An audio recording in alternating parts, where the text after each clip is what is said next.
আয়না যদি ভেঙে ফেলো, তোমার সালমা জীবনেও মুক্তি পাবে না, আর ওই তান্ত্রিকের শক্তি বিপুল পরিমাণে বেড়ে যাবে। তাহলে তাহলে আমার সালমাকে কোনোদিনই মুক্তি পাবে না? অবশ্যই সালমা মুক্তি পাবে। ওই তান্ত্রিক উপস্থিত থাকাকালীন আয়নাটাকে ভাঙতে হবে, তবে সালমা মুক্তি পাবে আর ওই তান্ত্রিকের বিনাশ হবে।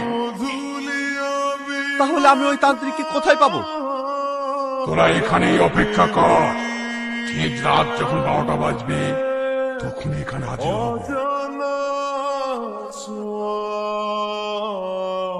মায়াবী চোখে কি মায়া, যেন গোধূলি আবির মাখা, হৃদয় ছড়ালে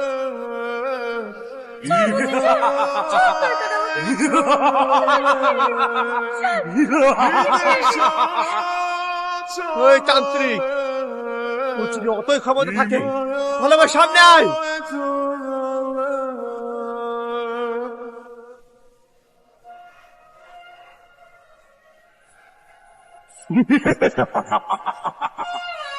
আমি জানি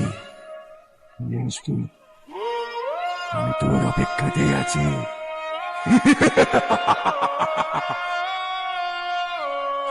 আজ তোকে কেউ বাঁচাতে পারবে না। তুমি এখান থেকে পালিয়ে যাও, নাহলে তোমাকে মেরে ফেলবে। দয়া করে তুমি এখান থেকে চলে যাও। না, আমি এই শয়তানকে না মারা পর্যন্ত আমি এখান থেকে যাব না। তুই আমাকে মারবি?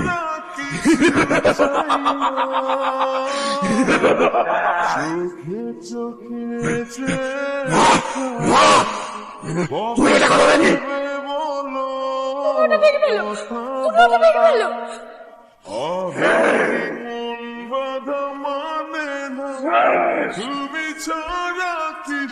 আমাকে কেউ মারতে পারবে না, আমার কাছ থেকে তুই মুক্তিও পাবি না। চলে আয়।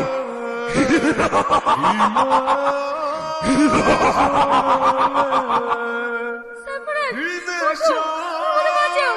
ওঠো সারফরাজ, ওঠো, সারফরাজ ওঠো। ওই শয়তান দাঁড়া।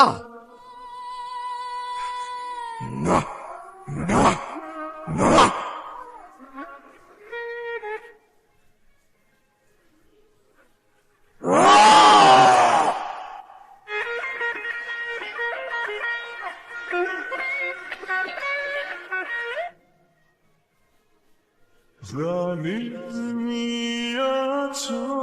সারফরাজ, আমি এতদিন তোমার অপেক্ষাতেই ছিলাম।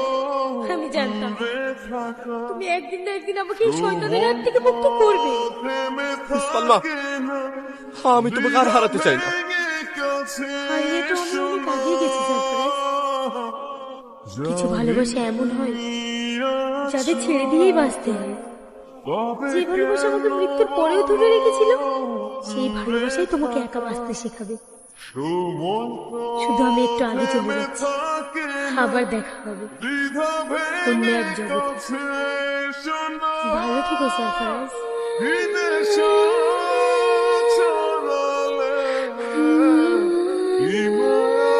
সালমা,